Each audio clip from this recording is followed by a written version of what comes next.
Thank you. James. If I could ask you something that's not quite on the agenda of what you've been discussing here, of course you expected, but there's been some important developments in the last few hours, a rapprochement between Saudi Arabia and Iran, and a restoration of diplomatic relations. What could that mean for the Middle East region and, in fact, for the world?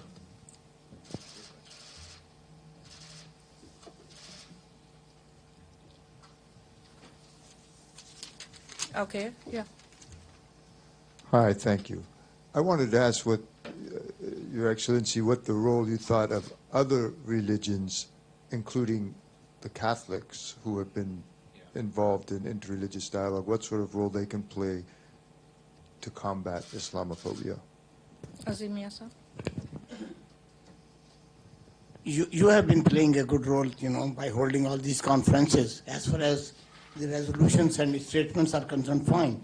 But why the OIC, which is in the league of about 54 Muslim countries, why they are lacking in creating any kind of substance to counter the Islamophobia and clear the misrepresentation of the women in Islam? Thank you. My question is concerning the role of media play here, because when we talk about Islam, I think most of people first reacted is Taliban, ISIL, Al-Qaeda, women's rights. What role do you think the media should play to fight against Islamophobia here? Thank you. Yeah, thank you, Maureen. Thank you for Minister and Ambassador. So my question is following James' question. He mentioned that Iran and Saudi Arabia agreed to resume diplomatic relations today, but this agreement is followed by China-led negotiations in Beijing. So my following question is, what's your opinion on China's role in brokering this deal between Iran and Saudi Arabia? Thank you. Asif. Can in any way UN be regulated or come up with some sort of enforcement to enact the measures to control the hate spread against Islamophobia? Mm-hmm. Nasser, you have question, or anybody else have question? My question is the same. Yeah. Any follow-ups? Social media as well, where the hate speech and okay. Okay. So I'll give the floor to a foreign minister. Yes. Thank you. Thank you, everyone. Let's try and read my own handwriting.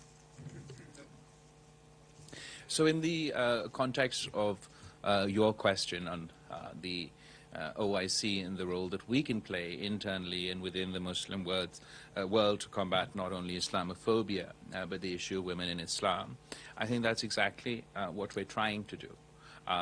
Through the events hosted today at the United Nations.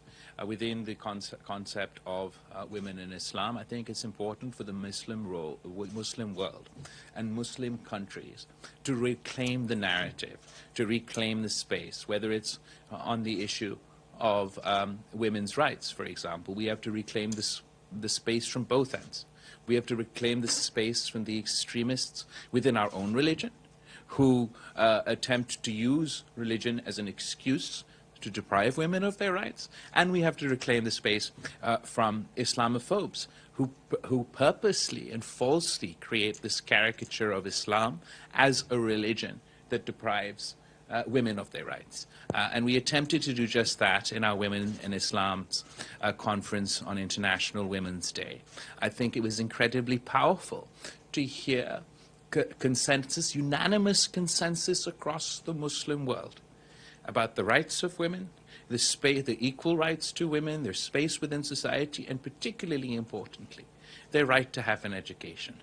At a time where in parts of the world people are using Islam as an excuse to usurp that right, the OIC conference on women in Islam is a strong message to such forces that not you, this is the consensus in the Muslim world. We're unanimous that women have a right to an education. And those that are depriving their rights, them of these rights, are actually doing so in direct conflict with the religion of Islam. And in that context, we had powerful women leaders across the Muslim world, women representation here at the United Nations, speaking for themselves. And I think that's exactly how we're going to slowly and steadily reclaim that space. Can I follow up just quickly? But how do you want to put this into action on the ground in these different countries? So I think there's a responsibility on countries within the Muslim world to counter these efforts, not only internationally, but domestically. And I also think that there's important progress that has been made. In some countries, within the Muslim world, we've already elected women to the highest offices in the land. Some Muslim countries, like the United Arab Emirates, already have 50% of their parliaments made up of women. We have to enact anti-discrimination laws and practice what we preach. And that's exactly what we're trying to do within Pakistan. I can't complain we're perfect. There are problems for women in the West, and there are problems for women in the Muslim world that we have to combat, that we have to face head on. But this is not something that changes overnight. This is something that, you take 2 steps forward, 1 step back, and it's a continuous effort, whether you're in a Muslim country or whether you're in the West.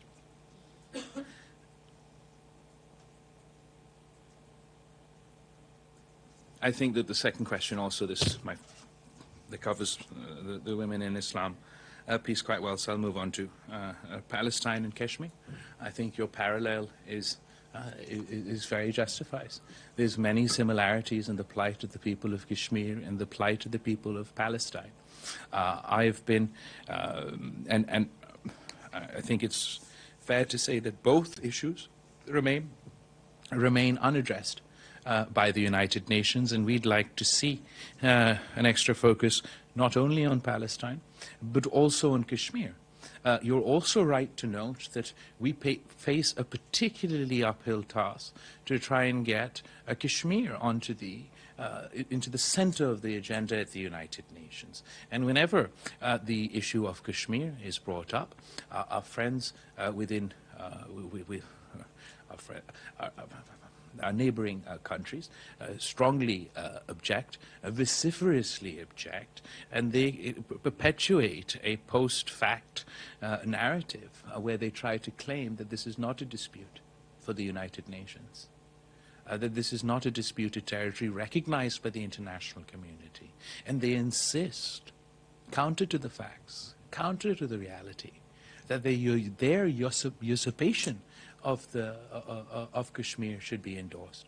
So while we do find it difficult to get the truth across, we are persistent in our efforts. And at every opportunity, be it at the UN Security Council or at various events that I attend or address or chair, I do make the effort not only to mention the hypocrisy when it comes to the plight of the people of Palestine, but also to focus on the difficulties faced by the people of Kashmir. On to James's point and your point, what fantastic news today! In a world where we're unfortunately no longer used to receiving good news, I think that this was really fantastic. Internationally, on a global level, regionally, the decision of the Kingdom of Saudi Arabia and the Islamic Republic of Iran to re-establish diplomatic relations, and within, I believe it is 2 months, to open all the embassies, etc. I cannot underestimate the significance of this achievement. And in my concluding remarks in the General Assembly today, I specifically mentioned both as chair of the CFM, of the OIC, and as Foreign Minister of Pakistan, we wholeheartedly welcome this accomplishment. We congratulate the leadership of Saudi Arabia and the leadership of Iran for this significant achievement. But it also goes to show the role, the leadership role that China is playing on the world stage. A leadership role that is focused on uniting rather than dividing. A leadership role that is focused on forming win-win cooperation and encouraging dispute resolution rather than encouraging perpetual disputes. So I welcome this initiative. I congratulate the leadership of all three countries. And particularly, I'd also like to thank and welcome and note the leadership of my friend and colleague, the State Councillor Wang Yi, and President Xi of China for this historic achievement. And media's role, the role of media as far as the perpetuation of Islamophobia is concerned, I think that's a fair point to note. Obviously, if the media is the fringe groups within the Islamic world or across the world anywhere, the extremist groups, the violent groups that make up a minuscule minority of the overall population of Muslims. After all, Muslims are the second largest religion on the planet, and of them, a fraction are indeed associated these terrorist groups. But unfortunately, that fraction gets an outside representation within the media, whether it's mainstream media, whether it's social media, and of course that does help color the incorrect perception that develops about Islam, and does unfortunately impact Islamophobia. So there is a role for media to play in contextualizing for their audience the difference between what the vast majority of Muslims practice and preach and what fringe elements are trying to do. I'm sure no country, no religion would like to be identified by such fringe elements. Here in the United States, they wouldn't like to be identified by the fringe and extreme elements that may exist, and no country or no religion would like to be associated with those fringe elements. And it's just as true for the Muslim world and for Islam. So there is an important role that media can play in that context. I think we've covered all the questions that I've noted down. Sir, with regard to the conference on women in Islam, is the message that came out of the conference for equal rights for women, will it have any impact on the Taliban in Afghanistan? An interesting question. As far as the conference on women in Islam is concerned, I think it is it sends a strong message globally. Domestically and internally within the Muslim world, it's extremely strong messaging, powerful messaging, but also globally, internationally, and across borders. That what is the true history of Islam as a religion that before other religions, before many other religions, granted rights to women such as the right to inheritance, the right to own property, the right to divorce. Many such rights were granted to women first and foremost by Islam at a time when Christianity and other religions deprived women of these rights. There has absolutely been women across the world who struggled for their place within their societies and within the Muslim world. We've seen Shaheed Mohtarama Benazir Bhutto in Pakistan, elected to the highest office of the land, not once, not twice, but potentially thrice had she not been assassinated. We've seen in Turkey that they've elected a Muslim head of government. There's a female Muslim head of government. There's a female head of government in Bangladesh. There's the Singapore's president is a Muslim woman, so the accomplishment of Muslim women across the world is there for us to see. Within the Middle East, you see the transformation taking place in Saudi Arabia, where women gaining space day to day under the leadership of Crown Prince of Saudi Arabia. I spent a large part of my youth in the United Arab Emirates, and as I mentioned, their parliament is also 50-50, and everywhere, whether it is the media, whether it is the social space, the entrepreneurial space, and indeed the political space, women are making their mark. So it is through our actions that we will demonstrate the role of women within Islam. As far as the impact that this will have on the Taliban, I can't speak to them. But what it does demonstrate that their actions are an outlier and not the norm within the Muslim world, and that there's no other country on the planet, Muslim or otherwise, that condones depriving women and girls from the right to education. And particularly on behalf of the Organization for Islamic Cooperation, when then this message goes that it is Islam that grants these rights, that women's rights are Islamic rights and Islamic rights enshrine women's rights, then there is no space for groups such as those in Afghanistan or anywhere else to claim that Islam justifies their actions.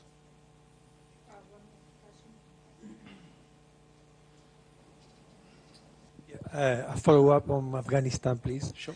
Is Pakistan playing a role or ready to play a role to make the Taliban revert these decisions against women? So Pakistan has consistently, ever since the fall of Kabul, engaged with the interim government, positively engaged with the interim government in Afghanistan. First and foremost, because we also believe that they should live up to their commitments to the international community, to their own people, but it is also in Pakistan's interest that there is a peaceful, prosperous, stable, secure Afghanistan at home, at peace with itself and with its neighbors. And it is in our interest that the interim government in Afghanistan are able to deliver on their commitments to their people and to the international community, because if they fail to do so, of course, they will, the first and foremost victims or consequences of that failure will be the people of Afghanistan, but the second victims of such a failure will be the people of Pakistan.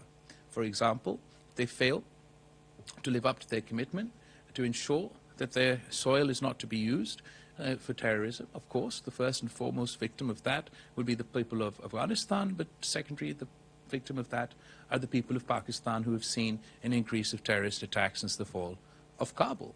There's a sort of famous saying that if Kabul sneezes, then Pakistan catches a cold. And if this precedent is allowed to be set within Afghanistan, I'm sure there'll be fringe and extremist groups, both in my country and other countries, that will try to perpetuate this sexism and deprive women of their rights in education. We also believe that these steps that have been taken by the interim government, where they are not living up to their promises, and we've spoken clearly with them on this, that it doesn't help us help them. It puts us in a very difficult situation to advocate for some of the things that the people of Afghanistan need in the form of humanitarian aid, the unfreezing of their funds, the functioning of their economy, etc., etc. Puts us in a very difficult position in where we are trying to advocate for those things, but then they are not living up to their commitments in the context of women's education. We are. You can ask. Yep. Thank you, Your Excellency, because my question didn't get answered. That's fine. The role of, and because I write for a Catholic newspaper, the role of other churches, but specifically Pope Francis, who has made overtures, has been to several Muslim countries, most recently Iraq, and created dialogue between the Vatican and different. What can you say about the Catholic Church's overtures to Islam and how that's helped? So I think that first of all, I'd like to welcome and praise the efforts of His Holiness Pope Francis, is particularly to do with interfaith harmony. And I absolutely agree that there's a role for all of us to play to encourage interfaith harmony between religions. And rather than sort of just speaking in our own echo chambers, if members of different religions and religious groups come together, I think they'll find that there's far more that we agree upon than as to what we disagree upon. Someone with the prominence of the Pope himself, I think, can play quite a significant role in this context. Thank you again. There is some pressure on Indonesia to normalize with Israel. I'm scared that if these efforts give fruit, we will see a domino effect on Muslim countries. Would you envision anytime soon that Pakistan would ever normalize with Israel before Palestinians achieve their rights? So as far as what you refer to about Indonesia, I'm honestly not aware and therefore not in a place to comment. As far as Pakistan is concerned, I can imagine a time when Pakistan would be able to recognize Israel, but it would not be possible without first the people of Palestine making that decision. Our country is clear, our people are clear, our history is clear. We pride ourselves that our passport never recognized an apartheid state. And at a time when South Africa were one of those countries, our passports used to say that our passports are valid for all countries except South Africa and Israel. Today there is one apartheid state left in the world, and Pakistan does not recognize it. Real quick, UNHCR is also very critical to the human rights situation in Pakistan. Could you comment a little bit on it? UNHCR has a very important role to play across the world. And while Pakistan relies on the UNHCR's reports in the context of, for example, Kashmir, then we'll absolutely have to be willing, tolerant of any and all criticism that they may have of Pakistan's record on human rights. I can't stand here before you and say that Pakistan has an outstanding record on human rights, but I can say that there are political parties, civil society, people across the length and breadth of Pakistan that have throughout our history struggled for and achieved quite significant progress on the issue of human rights, but there's a long way to go.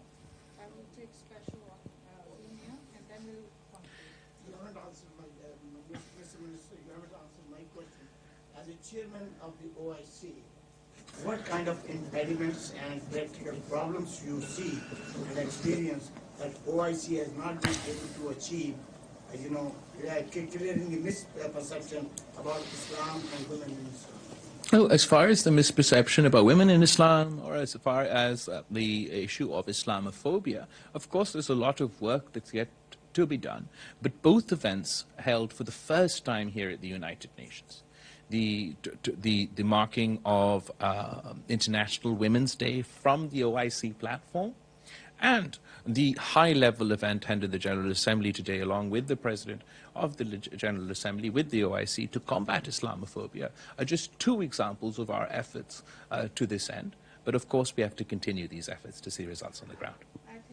Mr. Foreign Minister, just one quick question. I have to go to the UN Secretary Just General. one quick question. On the economic front, anything you have to need to say about on the economic front? As far as the economy... Are you meeting someone here, sir? As far as the economy is concerned, absolutely, Pakistan is facing incredibly difficult economic times. There's harsh economic realities across the world. We're facing the brunt of them because we have the economic impact of the COVID pandemic that we're still feeling and facing in the form of inflation. We have the economic impact of the fall of Kabul. The economic activity in an economically functioning state to our border over a year ago collapsed, and we've seen the nosedive of their economy, which has the impact in the region. We've also seen the economic output of the impact of the war in Ukraine that has had an outsized impact on developing countries, including Pakistan, in the form of energy insecurity, food insecurity, and skyrocketing inflation. To top it all off, we faced last year the catastrophic climate catastrophe in the form of the floods, took 10% out of our GDP, washed away 5 million acres of standing crop. People are still to 2 million houses. People to this day are facing the consequences of this natural calamity, and we will have to deal with the economic and other consequences of this for times to come. We also have seen, as I've mentioned, over the past year, a steady uptick in terrorist activity, but more recently, significant terrorist attacks in Peshawar and in Karachi. Of course, that too has an economic impact. And finally, the cherry on the cake is our negotiations with the IMF are, as ever, ongoing and still not concluded. And that uncertainty also has economic consequences. So Pakistan is facing a perfect storm of crises. The economic situation is nothing short of a disaster, particularly for the bottom of the pyramid. The weakest, the poorest in Pakistani society, those affected by the flooding, are facing the burden of this more than anybody else, which is why we insist and we request from international financial institutions to cooperate with Pakistan appropriately so that we could provide the necessary relief to our people. Thank you. I don't want to... If you have final remarks for the Urdu audience, just a quick... Sorry, मैं आप सबका बहुत शुक्रगुजार हूँ. Just a final आज पाकिस्तान ने अपने capacity में as chair of the Council of Foreign Ministers of the OIC हमने 2 तारीखी events host किए हैं यहाँ अक़वाम मुत्तहिदा में. 2 दिन पहले इंटरनेशनल वुमेन्स डे पे हमने औरतों और इस्लाम के नाम पे OIC के प्लेटफॉर्म पे यहाँ यूनाइटेड नेशंस में एक इवेंट रखा था जिसमें पूरा दुनिया ने अपना नुमाइंदगी और पॉइंट ऑफ व्यू सामने लेकर आया. और इस इवेंट का मकसद ये था कि दुनिया में जो इस्लाम के बारे में गलत फहमी है, जो औरतों के हकूक़ के बारे में और इस्लाम के कॉन्टेक्स्ट में औरतों के हकूक़ के बारे में जो गलत फहमी है, उसको दूर करने की एक कोशिश था. अल्हम्दुलिल्लाह बहुत कामयाब किया. हमने दुनिया को एक मुंह तोड़ जवाब दिया कि इस्लाम वो मज़हब है जो औरतों को सबसे पहले हकूक़ दिए हैं. इस्लाम वो मज़हब है जिन्होंने पहले मुस्लिम दुनिया को खातून वज़ीर आज़म दिया. पाकिस्तान में, तुर्किया में, बांग्लादेश में, जगह जगह. और जहां हमारे मसाइल हैं वहां हमारा कामयाबियां है. और हम समझते हैं कि इस्लाम के नतीजे में औरतों के ये हकूक़ मिले हैं. साथ साथ OIC के प्लेटफॉर्म से जहां ये एक बड़ा कामयाबी तो था कि पिछले साल हमने 15 मार्च के लिए जो रेजोल्यूशन पास करवाया, लेकिन अगर